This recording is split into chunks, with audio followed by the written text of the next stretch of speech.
hindi po kumpleto ang pakikinig natin ng Word of God, o banal na salita, kung hindi po tayo dadako sa gawain nito na ang ating love or operatory exhortation.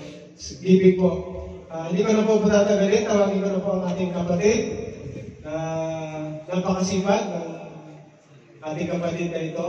Siya maghahatid ng paalala ng Panginoon about giving. Tawagin ko na po ang ating brother, Marlon Nagat. Palakpakan po natin ang ating Panginoon. Glory to God.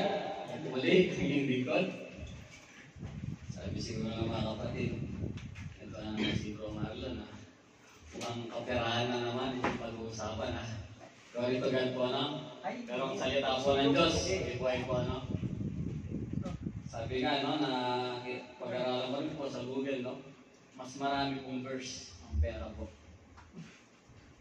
Halos 2,350 about money ang inano ng Panginoon, no? Kasi alam ng Panginoon ang pera siyang ugat ng kasamaan, no?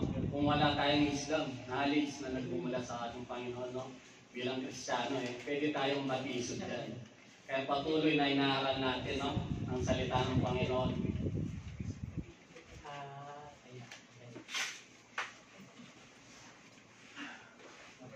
Ito po ang aking sa Corinthians, 2 Corinthians 8:7 po, no? Ang ano po ni Apostle Paul. But since you excel in everything, in faith, in speech, in knowledge, in complete earnestness, and in the love we have kindly in you, see that you also excel in this grace of giving.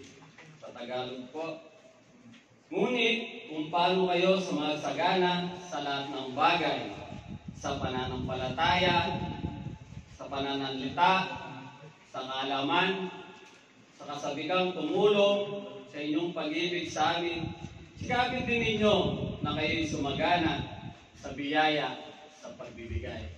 Purihin po ang salita ng Diyos. Yes, Lord, muli, pinupuri ka namin, Lord. Tinataas ka namin, Lord, sa oras na to, Lord. Lord, minsan pa, Lord, muli, ako'y lumalapit sa iyo, Lord. Nagpapakumbaba, nagpapakalinis, O Lord. Humingi ng kapatawaran, O Lord, sa aking nasabi na isip na gawa, Lord, na di kalugod-lugod sa iyo, Lord. Lord, patawaran mo po ako, Lord, upang ako'y kaulugod-lugod sa iyo marapan sa araw na to, Lord. Isang pa, Lord, maraming salamat, Lord. Muli, ginamit mo ang iyong lingkod upang magariyan ng iyong banal na salita. Holy Spirit, gamitin mo lamang po ako na maging daluyan ng iyong salita. At minsan pa, Lord, tinatas ko po ang bawat kapatiran, Lord, ang kanilang mga puso at isipan, Lord. Patuloy, Lord, ikaw ang kumilos upang kami makapagbigay ng mas masaya, Lord. Taos sa aming puso, Lord, ang pagbibigay namin sa iyo, Lord. In Jesus' name we pray. Amen. Sabi nga ng ating Pastor Eli, wala nang mga sikeyos. Amen po ba? Ayan po yung salita ng Panginoon, no?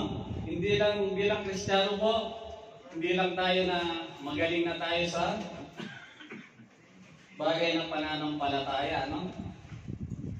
Sa pananalita, no? Hindi lang po yung sapat, no? Ang gusto ng Panginoon,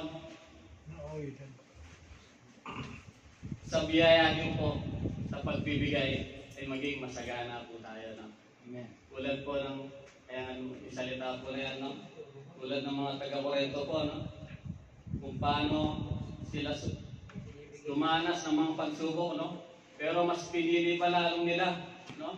Magbigay, lalo sa Panginoon, no? Ganun po sana tayo, no? Kung dumadanas man tayo ng mga pagsubok, mas lalo tayong magtiwala sa ating Panginoon, no? Dahil naman sabi ko nga, lagi ko sinasabi dito, na lahat ng meron tayo ay galing lahat sa Panginoon, no? Ano pa bang iniisip natin, no? Napakayaman ng ating Panginoon, napaka-kapangyarihan ng ating Panginoon, no? Itong 2025, no? Patuloy tayo na magtalim pa, no? Sa ating Panginoon, no? Kung iba sa atin ay nag-harvest ng 2024, no? Patuloy pa tayong magtalim lalo ngayon upang lalo, no? Tumami pa ang ating mga pagpapala ng ating Panginoon po, no? Sabi nga po, hindi naman tayo mga pagbigay, no? Dahil sa biyaya no, ng ating Panginoon, kaya po tayo nakapagbigay sa ating Panginoon, Amen. ay dahil sa kanyang biyaya, sa kanyang katapatan, sa kanyang pag-ibig sa atin po. No? Kung sa atin naman sariling kakayanan po, talaga hindi natin kaya po. No? Mahirap po, pero sabi nga, habang nilalakaran natin buhay Kristiyano, sarili natin, no? Kailangan, may workout natin, no? Sarili po natin yan. Hindi po mabibigay ng ating pastor yan. Pakinig ng mga salita po, no? Sarili po talaga natin, kailangan baguhin natin. Kung tutusin po, hindi naman po kailangan ng Panginoon ang ating pera. Amen po ba? Ang gusto po ng Panginoon, ang ating puso. Puso po talaga po ang gusto ng ating Panginoon, ang ating sarili. Kasi po pag sinuko natin ang ating sarili sa Panginoon, ang ating puso, no? Wala na po tayo malalahan. May kailangan man tayo, ipoprovide yan ng ating Panginoon. Dahil ang bawat isa sa atin, alam ng Panginoon kung ano yung pangangailangan po natin. Amen po ba? Amen. Yun po, no? Patuloy po na magtiwala po tayo sa Panginoon, no? Bigay po natin ng tapat na may pagtitiwala, no? Masaya tayo nagbibigay. Lagi sa Panginoon, hindi bibigay mo lang, ano, dito, sa ilang, gano'n, no? Ibigay natin ang tama sa ating Panginoon, no? Patuloy po tayo na magtalim, no?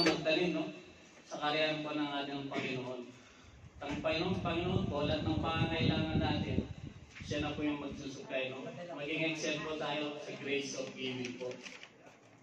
Amen po ba, mga kapatid? Amen. Sige po, magbigay na po tayo sa ating Panginoon.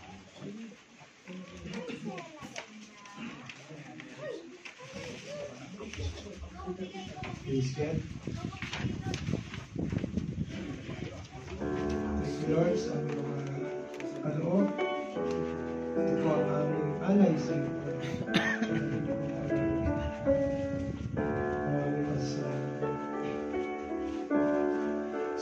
Salamat sa iyo, aking Panginoong Jesus. Ako'y inibig mo at inangking lubos. Ang tanging alay ko, Panginoon. Ang tanging alay ko sa'yo, aking Ama, ay buong buhay ko, puso at kaluluwa. Malayala, magpapagkaloob, mamahalin siya, piling kong ilugod, ang tanging dalangin, O Diyos ay tanggapin. Ang tanging alay ko, nawa ay gamitin. Ito lamang naman, wala nang iba, akong iniibig. Ito lamang naman. Ito lamang naman, wala nang iba, akong iniibig. Thank you, Lord. Hallelujah. Yes, O Lord. Hallelujah, Lord. We praise you, O Lord. We worship you, O Lord. Isang pa, Lord, tinataas po namin sa iyo, Lord, ang mga kaloob na to. Lord, salamat, Lord, sa mga kaloob po na to, Lord. Patuloy mo pong pagpalain, Lord, ang bawat isa po sa amin, Lord. Lord, patawad, Lord. Minsan po, Lord, di po kami nagiging tapat sa iyo, Lord. Lord, patawad minsan, Lord, di po kami nakakasunod sa iyo, Lord. Kaya, Lord, sa oras na to, Lord, minsan pa, Lord. Lord, patuloy kaming lumalapit sa iyo, Lord. Patuloy mo po kaming baguhin, O Lord. Lord, patuloy po ikaw maghari sa aming mga puso, O Lord. Lord, patuloy po kaming mahuhaw sa iyong salita, O Lord. Lord, patuloy ka namin malakaran, O Lord, sa aming araw-araw na buhay, Lord. Lord, mahirap, O Lord. Pero, Lord, alam po namin, pagkasama ka namin, O Lord, walang imposible sa iyo, O Lord. Lord, kaya salamat, Lord, sa iyong dakilang pag-ibig, O Lord. Salamat, Lord, sa katapatan mo sa bawat isa sa amin, O Lord.